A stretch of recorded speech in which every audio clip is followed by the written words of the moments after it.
15.4 Rehabilitation, Libby Ferguson. Rehabilitation, stated by Adams et al. 2010, is the process of restoring a person's physical functionality to a normal state, or as near as physically possible. This is often a very challenging process for a lot of athletes, as they are having to stop playing the sport that they love for a certain amount of time, which could be as short as a couple of weeks or as long as a couple of years, or worse, they could have to stop playing completely. The 5 stages of rehabilitation are designed to ensure that the athletes have the best possible chances of recovering back to their normal state. So the first stage is the acute stage. The acute stage is the immediate response to having an injury and is seen in the form of first aid. This is arguably the most important stage, as incorrect treatment here could potentially make the injury worse and unrepairable/untreatable. Second is re-establishing functional activity. So this could be anything from re-establishing neuromuscular control to range of motion available at the injured site.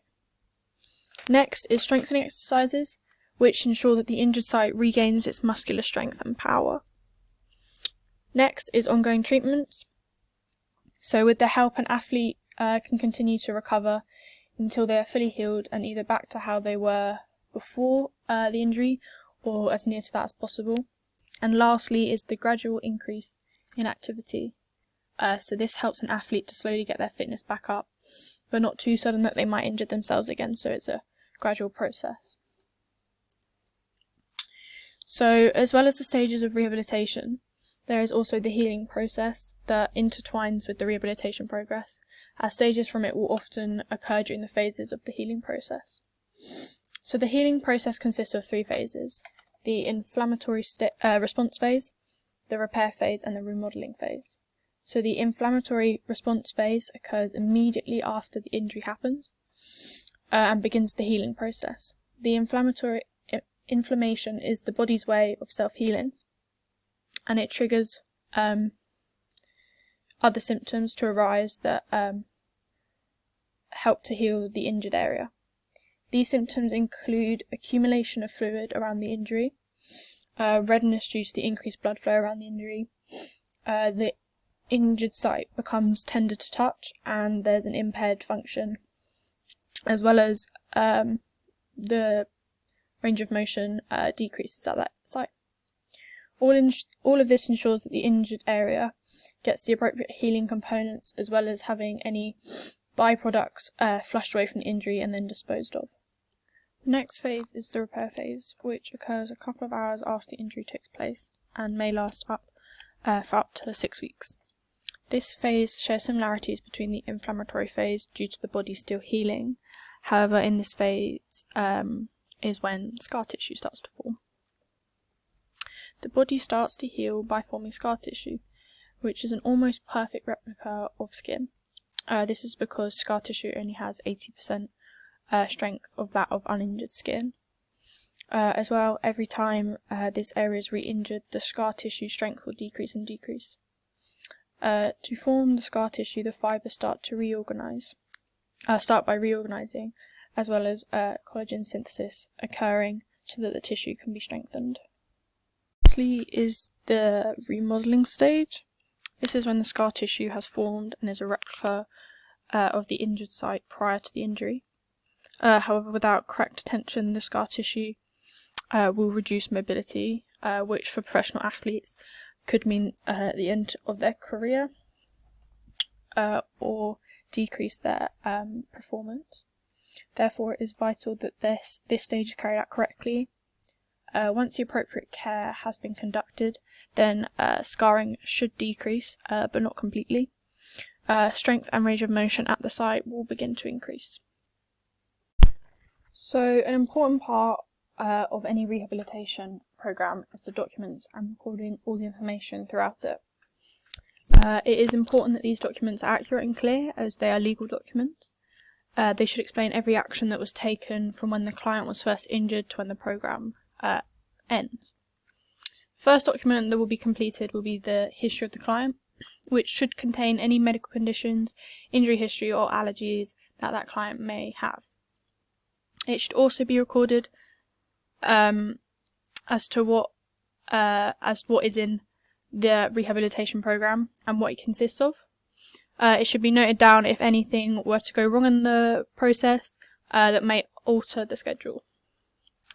There should also be set objectives or goals that the client should achieve, which will help link to the timings of review dates to see if the client is where I would expect them to be at certain points. As I'm checking in every 2 weeks, I'll create a checklist that I imagine they should be able to do by then, but this will be dependent on the client. They'll perform the little test and I will see how many of the activities they can perform. This will help me as I can then adapt the activities coming up in case they are maybe too difficult for the client at that certain in their current state, so I can adapt them to make them easier and use the harder activities later on in the process. So as well as looking at just the physical side of an injury, it's also important to look at the psychological side. So psychological responses are about how the athlete copes with an injury mentally, as well as the treatment stage. The psychological responses to being injured are as follows.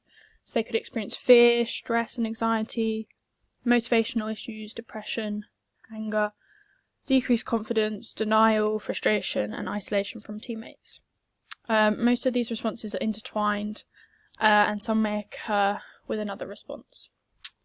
A study by Smith, Scott and Weiss in 2012 looked at the psychological effects of sport injuries and coping with them.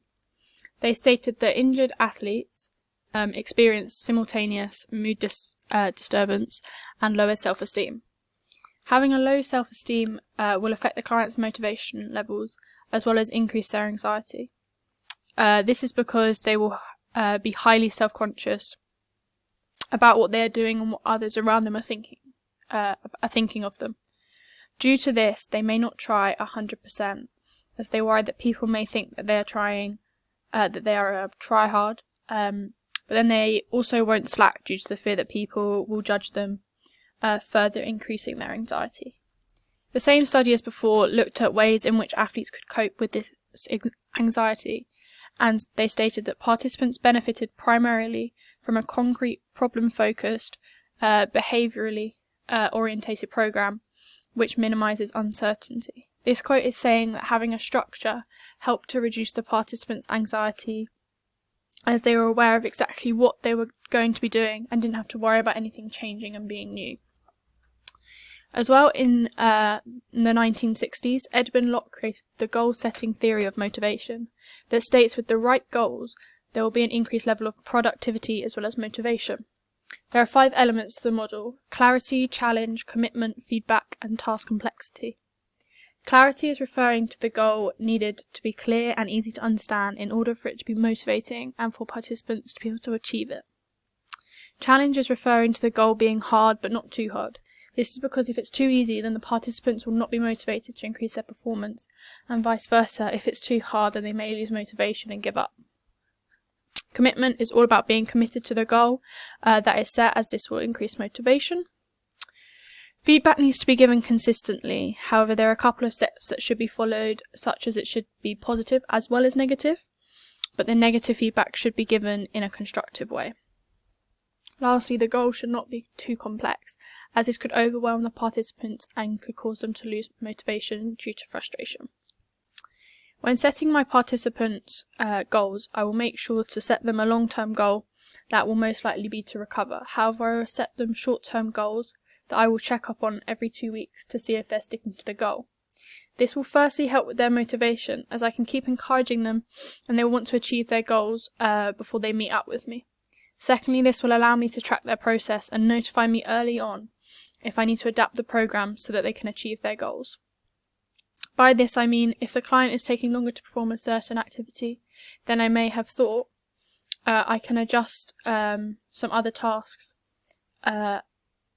because due to them being too hard, and maybe try them later on in the program and stick to the tasks that they aren't completing at the moment and focus on them until they're able to do them.